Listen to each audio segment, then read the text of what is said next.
Estamos con el concejal Augusto Rizola, gracias por visitarnos. Gracias. Sabemos de las condiciones del clima bastante adversas. No, gracias a ustedes, Marcelo, por la invitación, un gusto. Bueno, ha estado recién en el Consejo Deliberante de Pinamar, en la Comisión de Planeamiento. Si nos puede contar un poquito acerca de estas cuestiones que sabemos todas son y muy importantes para Pinamar, ¿no? Sí, efectivamente, trabajamos como todos los martes en la Comisión de Planeamiento a partir de las 9 de la mañana. Estábamos sin energía eléctrica casualmente, producto del temporal de anoche y de la prolongación de hoy de la mañana, pero así todo pudimos desarrollar con normalidad. Después retornó el servicio de energía eléctrica. Fundamentalmente estamos abocados al análisis final del Código de Ordenamiento Urbano, que, como ustedes saben, es la norma urbanística que rige todo el desarrollo del Partido de Pinamar y que en nuestro caso es del año 1987.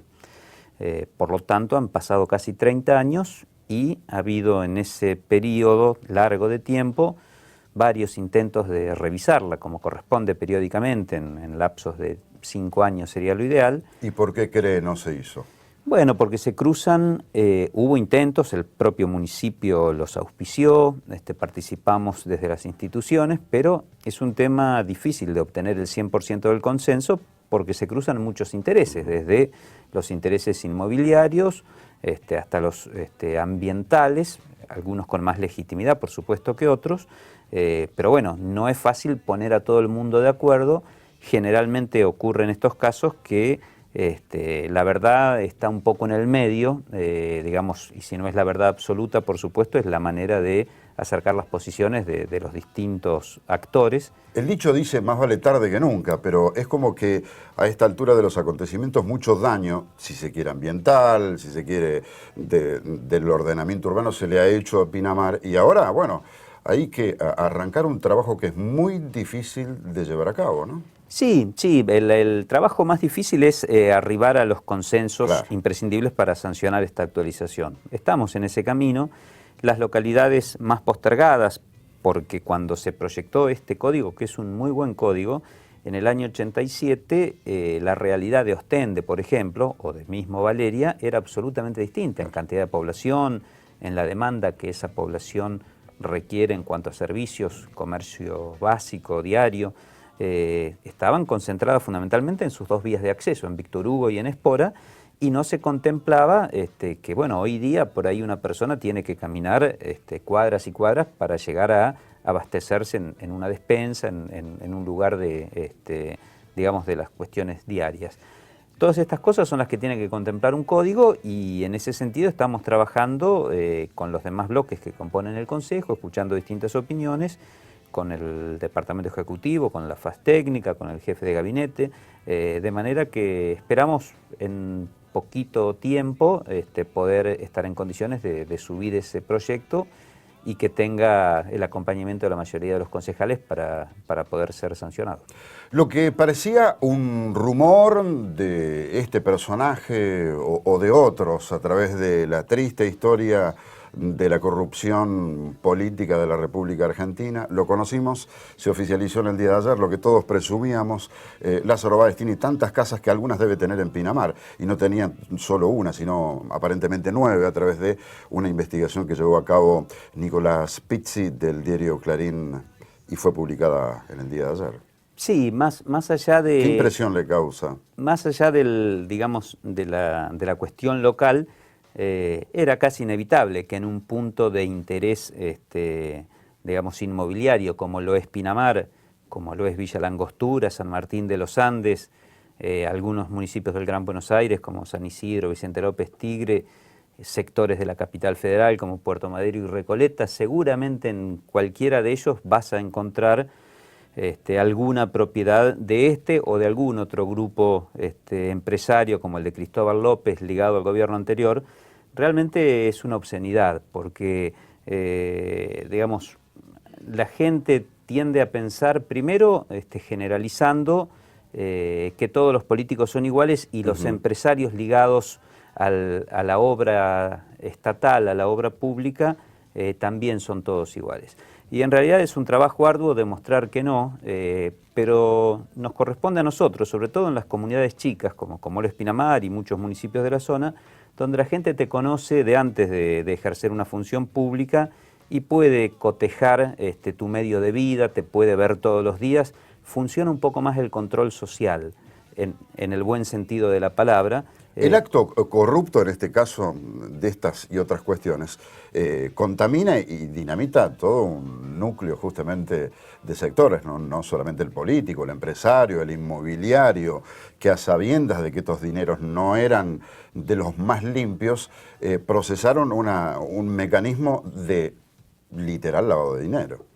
Sí, yo el otro día en sesión del Consejo le decía a algunos concejales de otros bloques de la actual oposición que no dejaran jirones de su prestigio personal en defender lo indefendible, porque claramente la situación de estos dos empresarios o de los funcionarios corruptos que estuvieron a cargo de esas áreas y que permitieron ese enriquecimiento ilícito, desde Jaime, Devido, José López, Vudú. Bueno, lamentablemente, incluso para quienes aún creen en ella, todos los caminos terminan en Cristina Fernández de Kirchner.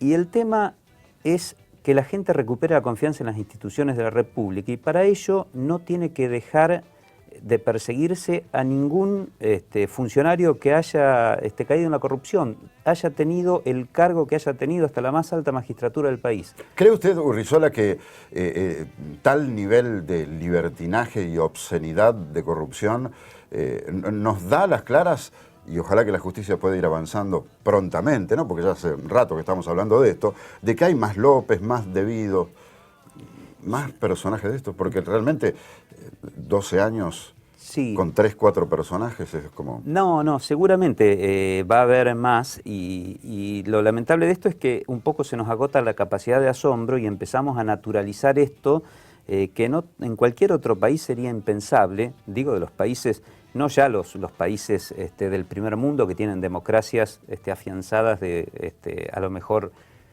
200 años, caso Estados Unidos, caso muchos de los países centrales europeos.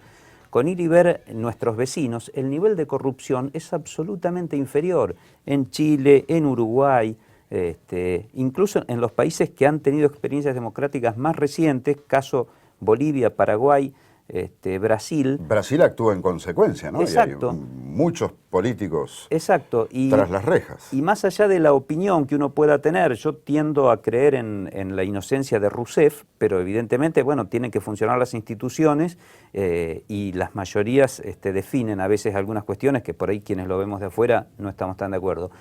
Pero a eso iba, Marcelo, va a terminar de cerrarse este círculo en la justicia cuando no haya más jueces federales que esperen que un funcionario deje de estar en el poder para comenzar a perseguirlos penalmente por delitos que cometieron.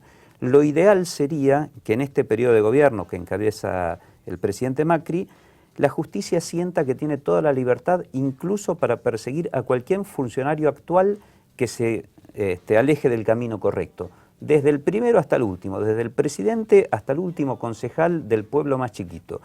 En la medida que hagamos eso y que la justicia fundamentalmente termine depurando su propio sistema judicial para poder estar a favor de la gente y de la verdad, bueno, vamos a haber dado un salto en cuanto a la calidad institucional de nuestro país, que es lo que la gente está esperando, me incluyo, desde el 83. ¿Cómo cree usted que ve la opinión pública del resto del país a Pinamar con este tipo de novedades? No hemos salido del asombro en los últimos 20 años aquí en Pinamar con noticias que nos han hecho muy mal, nos han entristecido, nos han bajado el nivel de autoestima como ciudad y nos ha perjudicado. Esto, ¿cómo cree que le afecta a Pinamar? ¿Cree que el resto del país piensa Pinamar es el paraíso del lavado de dinero para este tipo de personajes? ¿Cómo cree que se ve? No necesariamente por lo que te decía recién. Creo que ese tipo de personajes o incluso inversores legítimos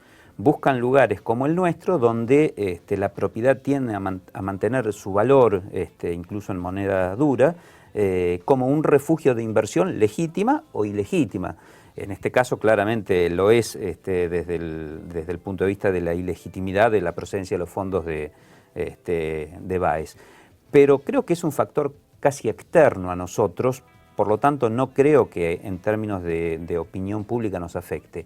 Sí hemos tenido lo nuestro durante años de inestabilidad política e institucional, y eso sí es un cargo que nos tenemos que hacer a nosotros mismos. Pero creo que a partir de diciembre del año pasado se inició un nuevo periodo, con aciertos y errores, pero creo que está en claro que hay un gobierno que hace las cosas en forma decente. Podrá equivocarse seguramente, todos los que hacen se equivocan, yo prefiero equivocarme haciendo y corregir el rumbo, no tener la soberbia de redoblar la apuesta ante cada crítica, sino por el contrario.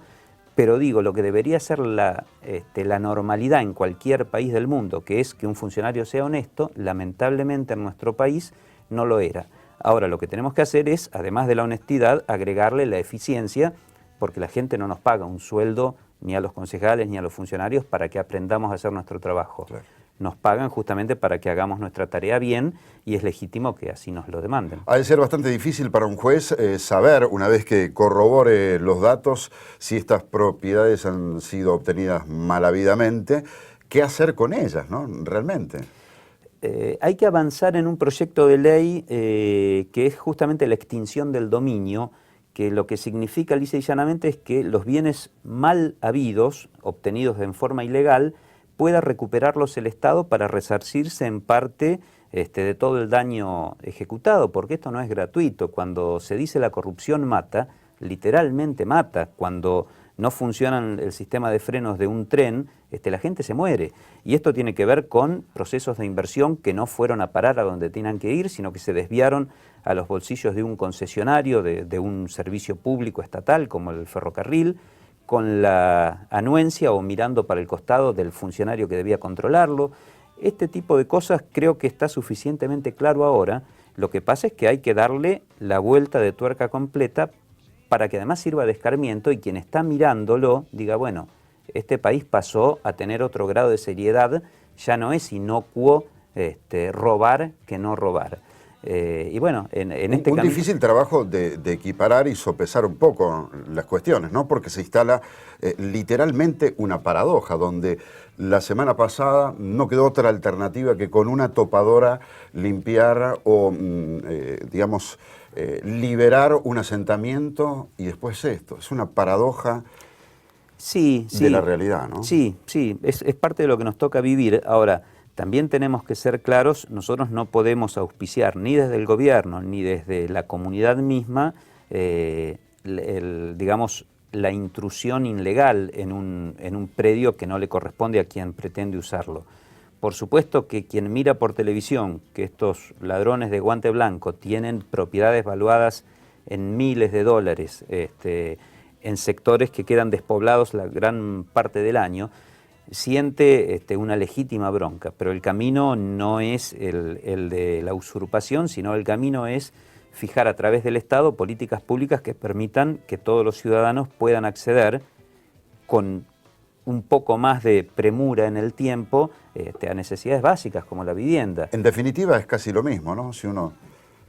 Bueno, es que es lo que no... En ambos casos se están apoderando de algo que no les pertenece. Sí, pero uno entiende también, y sin pretender justificar en nada, digamos, a veces hay estados de necesidad. Bueno, esos estados los tiene que cubrir el Estado municipal, provincial y nacional con sus políticas públicas, y por supuesto tiene que ser absolutamente mucho más duro con el castigo a quienes saquearon a la nación, que quien en un momento de extrema necesidad toma el camino equivocado de intrusar un lote. Claro. Habrá que conversar, habrá que reubicarlo, tendrá que entender que todas las cosas se hacen con sacrificio. No sirve la política del te regalo todo, así estamos hoy en materia de energía, en muchas otras cosas. El ejemplo no ha sido el mejor en estos últimos años, ¿no? Exactamente. No ha sido la cultura justamente del esfuerzo, sino del facilismo, del tomar lo que no les corresponde. Es casi la peor parte de la herencia que le toca afrontar a este gobierno y a los que le sucedan. Volver a recrear la cultura del trabajo que nos distinguió en muchas épocas de nuestra historia, y que hace un par de generaciones, justamente por los malos gobiernos, es como que ha quedado media desdibujada. Como siempre, muy interesante charlar con usted, ¿eh? Gracias, Marcelo. Gracias, igualmente. Una pausa, dale, ya venimos con más.